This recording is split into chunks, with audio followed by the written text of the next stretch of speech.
Hello, and welcome to another episode of Financial Empowerment with Nick Abrams. I'm your host, Nick Abrams. Each episode, we strive to bring quality guests and informative topics to help you empower yourself financially. As a financial planner, I've seen many people get into issues that they could have very well gotten themselves out of if they had the right people or team around them. Today we're going to talk about one of the important aspects of team building and having a team around you if you're a business owner, entrepreneur, and that is dealing with your taxes and how to structure your business to make sure that you're making the most out of the tax code so you don't end up in tax trouble with the IRS. It's Desarie Anderson of Anderson Accounting. How are you doing? I'm doing great, thank you. Now, Desarie, tell our viewers a little bit about yourself and your background with taxes and accounting. Okay, well, like you said, my name is Desarie Anderson. I am a CPA and an enrolled agent in Atlanta, Georgia. And an enrolled agent is a designation that is provided to us by the IRS. So basically what that is you have 3 different entities that are allowed to represent taxpayers before the IRS, one being an enrolled agent, one being a certified public accountant, a CPA, and an attorney. Okay. So I happen to be 2 of those, a CPA and an enrolled agent. My business, I work a lot with independent contractors and small businesses. Okay. I help them set up their bookkeeping and their accounting systems, and I also help them navigate their way out of any IRS problems that they may be facing. Wow. So, ladies and gentlemen, if you are an entrepreneur, a business owner, if you are considering going that route, you want to pay attention on this show. We're going to jump right into this. There's so much information. Walk us through, Desarie. So let's say I'm an entrepreneur or a budding entrepreneur looking to start my own business. When do I call an accountant? Well, I always tell my clients that one of the first things you want to do is contact an accountant before you start your business, because there are certain questions you're going to want to ask. For example, what type of entity should I set up? Should I be a sole proprietor, an LLC, an S corporation, a C corporation? You want to know how to set things up, okay? Wow. Also, it's very important that you keep your books starting in the very beginning. Really? Because if you start right, you end up right. If you start wrong, it can go haywire. And usually for people who don't keep their books, for example, I have clients that come to me after the fact. And by the time they come to me, I have to unwind this big, massive mess. And it can get really expensive because it's very time consuming and it can get expensive, you know, because it takes a lot of work to unwind such a mess. So I always tell people, you know, start in the beginning. It's a lot cheaper if you start it in the beginning versus waiting till after the fact. And I have people say to me that they can't afford an accountant or a CPA. And I always say, you can't afford not to have one. Wow, let me stop. Say that again. You can't afford not to have one. Okay. Because it can be very costly if you get into IRS problems or just any other things. There's so many things that can go wrong if you don't have somebody that's keeping your books, whether it be an accountant, a CPA, or a bookkeeper. Okay, so you said 3 things: accountant, CPA, bookkeeper.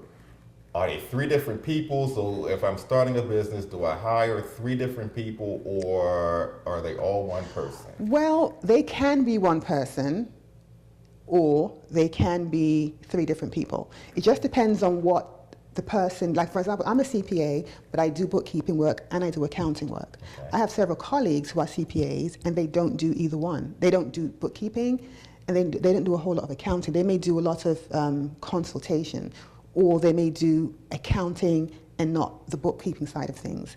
So for a consultation, you would need to speak with an accountant or a CPA. because they're the ones that are going to advise you on how to set up your business, the best type of entity to choose. Okay. In terms of keeping your books, you can interview or you can use just a regular bookkeeper. Wow. Okay, so a lot of information there. As we look at setting up, contact your accountant, CPA first. I contact you, what happens? So after you contact me, I would ask you the relevant questions, the type of questions that will help me determine the best setup for you, okay? So usually I'd like to know what your short-term and long-term goals are, okay? That will help me determine, okay, what type of entity is best for you. Now, I always preface this by saying that a lot of times when it comes to entity selection, you also may need to speak to an attorney, especially if you are setting up a partnership. Because with a partnership, you're going to need contracts between the partners. And myself, I'm an accountant. Okay. I don't give legal advice, I dare not, because I'll get into trouble. Right. Don't give legal advice. So under those circumstances, you may need to speak with an attorney. And even sometimes when setting up the type of entity you want to choose, you may even need to speak with an attorney. So my job is to make that determination. So based upon what your goals are, I will let you know if you need to speak to an attorney as it relates to setting up your business, or I can let you know whether or not it's something I can do for you. So most people fall into the LLC realm. I'm finding that a lot of businesses nowadays set themselves up as limited liability corporations. Limited liability companies. Okay. Exactly. So. Okay. We've got to take a break. When we come back, we're going to talk more about setting up entities and then how to manage books and how to make sure that you stay out of trouble with the IRS. We'll be right back.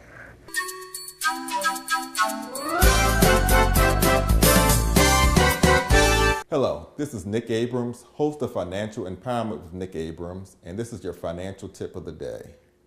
Car shopping can be a daunting task. Trying to figure out where to buy the car, what car to buy, making sure you're getting the best deal. It can be a very stressful experience. Here are a few tips to help make that experience a lot less stressful. 1, establish a budget. Look at how much you can afford per month to pay for a car and make sure you stick to that number.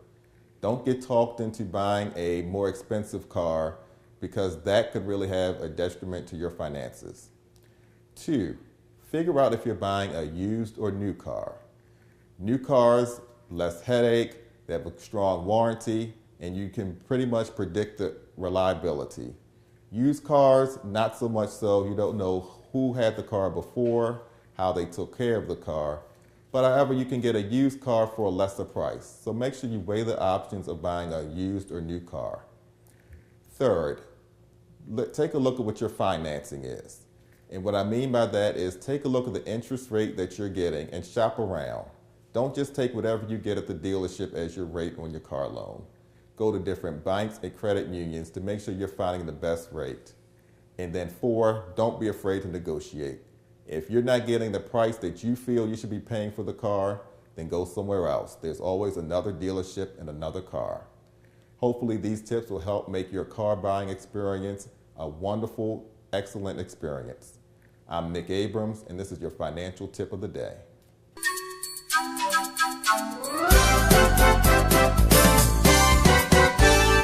And welcome back to Financial Empowerment with Nick Abrams. I'm your host, Nick Abrams. Desarie, one of the things that I hear a lot of people talk about is putting something in a company, an LLC, and not paying taxes on it. As a financial planner, I have clients coming to my office. I'm going to buy all this real estate, put it in an LLC so I don't have to pay taxes on it. Or I'm going to start this business, set up an LLC so I don't have to pay taxes. Is that true, or is that just a myth? And what is the purpose of putting a business, setting up an LLC? Well, I would say, generally speaking, it's a myth. Okay. Yes. Okay, so you have different types of entities. You have the sole proprietorship, you have an LLC, you have an S corporation, and you have a C corporation. So a sole proprietor just means that you woke up one day and decided to start your own business. And you just start your own business. There's nothing required of you. You just open the doors and get started. Okay. An LLC, on the other hand, is equivalent to being a sole proprietor. So an LLC can either be a partnership or a sole proprietor can set themselves up as an LLC. Then they'll be called a single member LLC. The only difference between a single member LLC and a sole proprietor, because really it's the same thing, you're filing the exact same tax return. There is no difference in terms of your tax filing. Okay. So the LLC is more of a state designation. And the purpose of an LLC, for the most part, is really just to shield yourself from certain liabilities.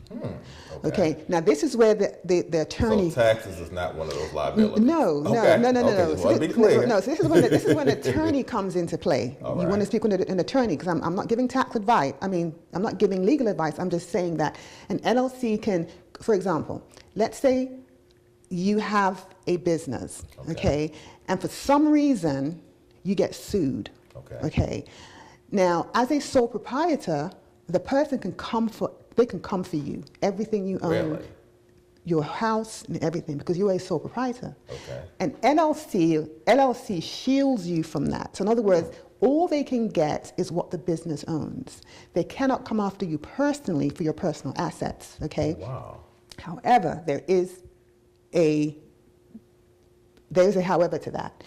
Of course. Meaning, there's something that's called, and I don't want to get too technical, but I think this is very important that you really have to know this. Something that's called piercing the veil, which means that as an LLC, you are protected, okay? Your personal assets are protected.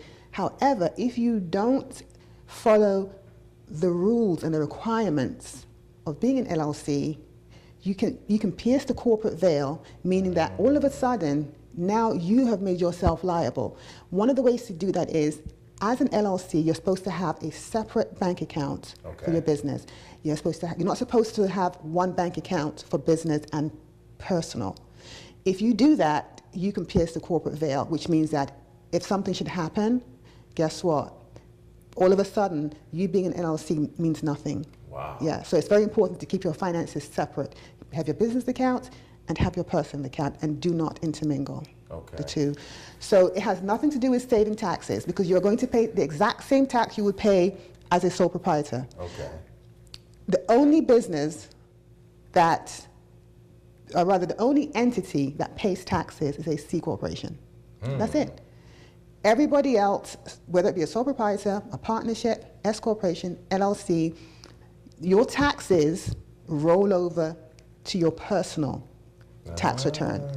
So whenever you hear either the president or whomever saying that we're going to cut business taxes, Right.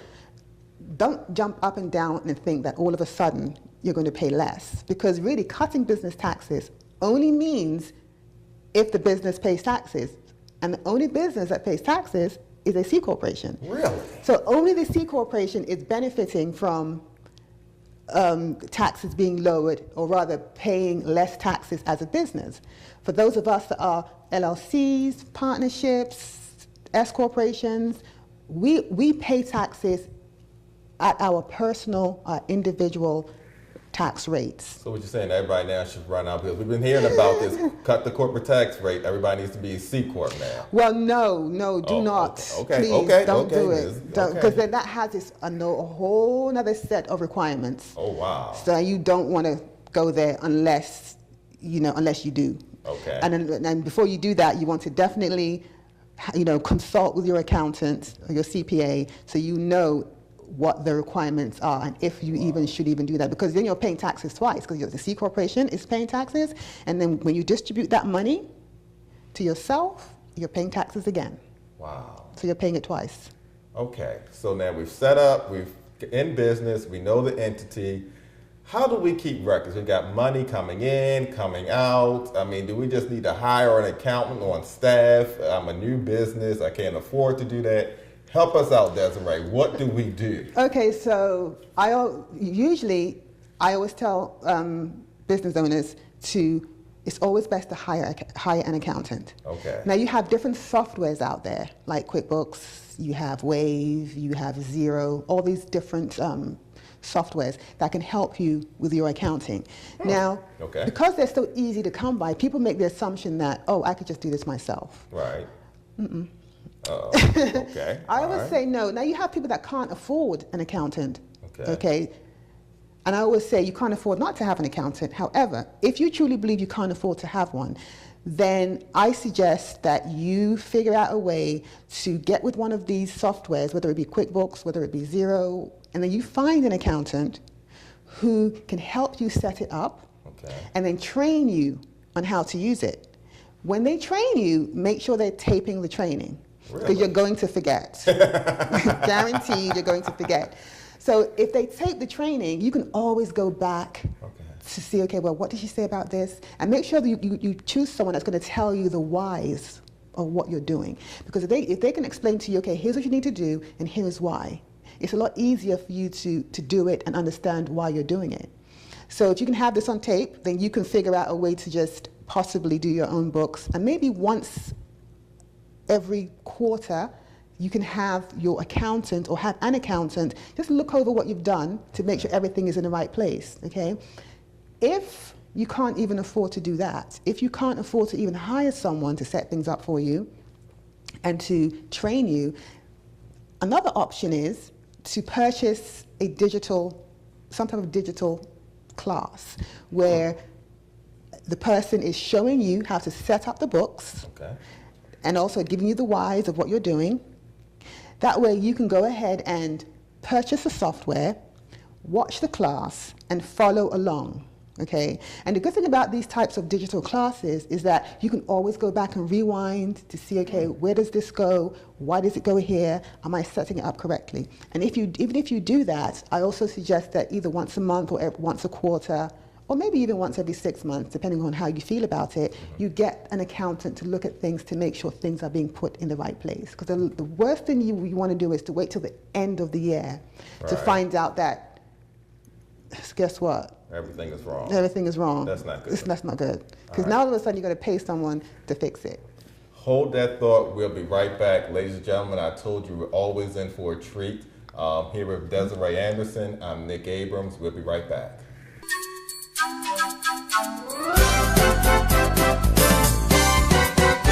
Hello, this is Nick Abrams, host of Financial Empowerment with Nick Abrams, and this is your financial tip of the day. Car shopping can be a daunting task. Trying to figure out where to buy the car, what car to buy, making sure you're getting the best deal. It can be a very stressful experience. Here are a few tips to help make that experience a lot less stressful. 1, establish a budget. Look at how much you can afford per month to pay for a car and make sure you stick to that number. Don't get talked into buying a more expensive car because that could really have a detriment to your finances. 2, figure out if you're buying a used or new car. New cars, less headache, they have a strong warranty, and you can pretty much predict the reliability. Used cars, not so much so. You don't know who had the car before, how they took care of the car. But however, you can get a used car for a lesser price. So make sure you weigh the options of buying a used or new car. 3rd, take a look at what your financing is. And what I mean by that is take a look at the interest rate that you're getting and shop around. Don't just take whatever you get at the dealership as your rate on your car loan. Go to different banks and credit unions to make sure you're finding the best rate. And then 4, don't be afraid to negotiate. If you're not getting the price that you feel you should be paying for the car, then go somewhere else. There's always another dealership and another car. Hopefully these tips will help make your car buying experience a wonderful, excellent experience. I'm Nick Abrams, and this is your financial tip of the day.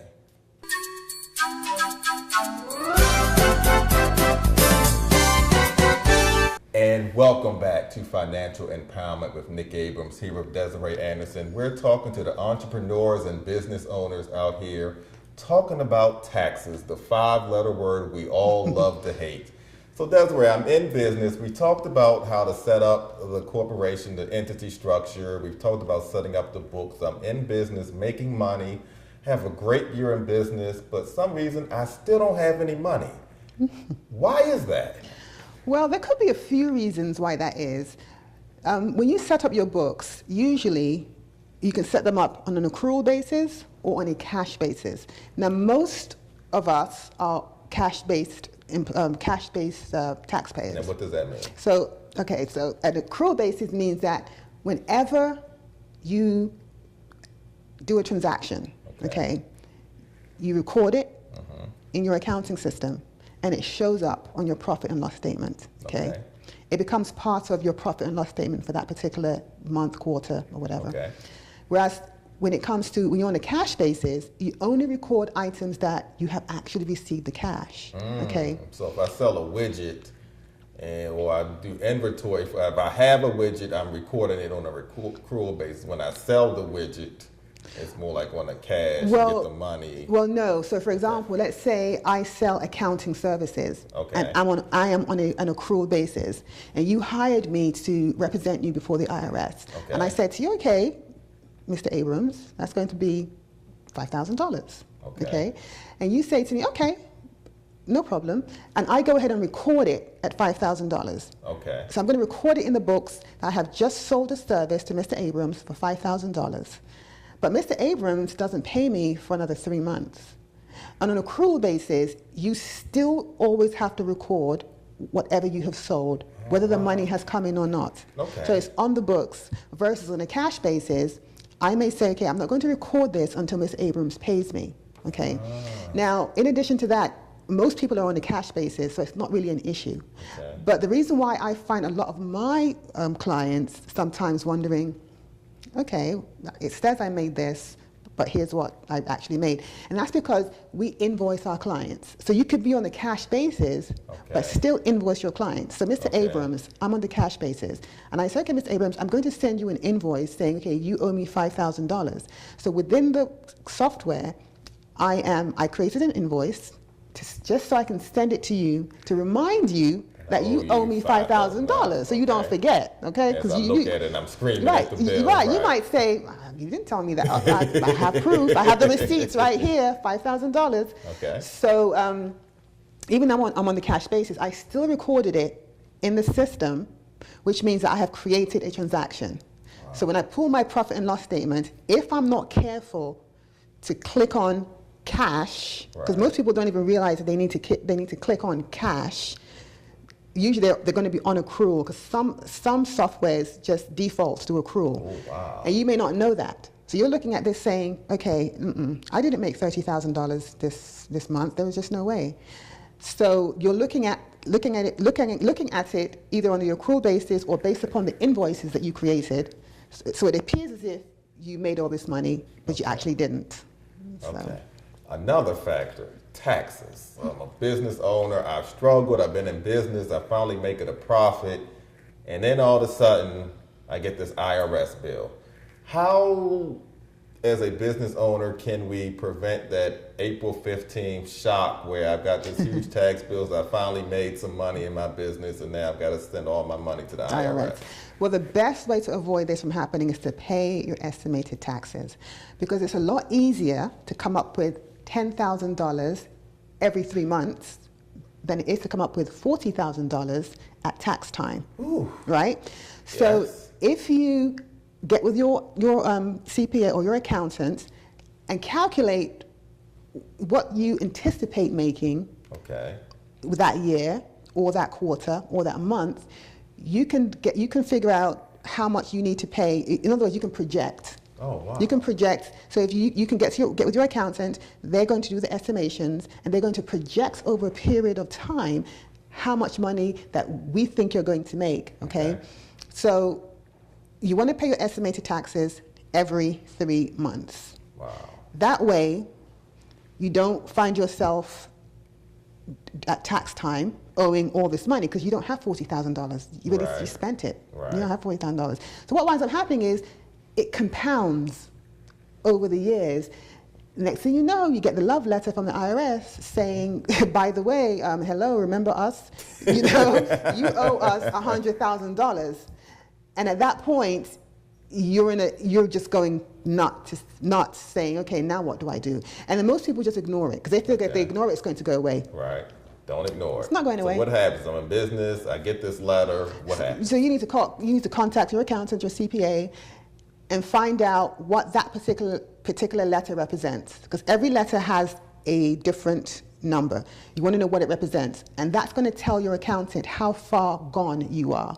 Okay, and they can help you, because if it's a letter that if you are almost to levy stage, then you want to start moving quickly. If it's just the beginning, then you could slowly start the process of, contacting IRS and getting this resolved. But whatever you do not ignore the letters coming from the IRS. So Desarie Anderson, for more information, how can our viewers contact you? Well, for more information, you can reach me at andersonaccounting3.com. Again, that's andersonaccounting3.com. All right. Desarie, I want to thank you for joining us today. The information you provided our viewers has been invaluable. To our viewers, thank you so much for tuning in. I hope that you've gotten something out of this particular show that can help empower you financially. I'm Nick Abrams, host of Financial Empowerment with Nick Abrams. Till next time.